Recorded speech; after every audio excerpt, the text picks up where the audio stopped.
Last week I asked if an estimate can really be accurate. A lot of you had strong opinions on it. Some of you pointed out that even a perfect takeoff is outdated the second a supplier changes the price. That is the part worth sitting on. If accuracy is not a fixed target, if it is a standard shaped by how much time you had to build the estimate, then the real question is not how do I estimate more accurately? It is how do I buy back time? That is the whole argument for using AI in estimating, and it has nothing to do with replacing the estimator. A drawing review that used to take hours can happen in minutes. A quantity takeoff that used to eat a full day can be built, checked, and handed off by lunch. That is not a shortcut of quality.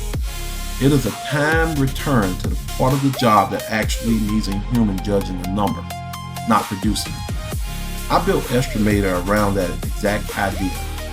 Not to make estimates that feel more accurate, to give the estimators back the time that accuracy has always depended on. If time is the real variable behind every accurate bid, the tools that give you more of it are not optional anymore.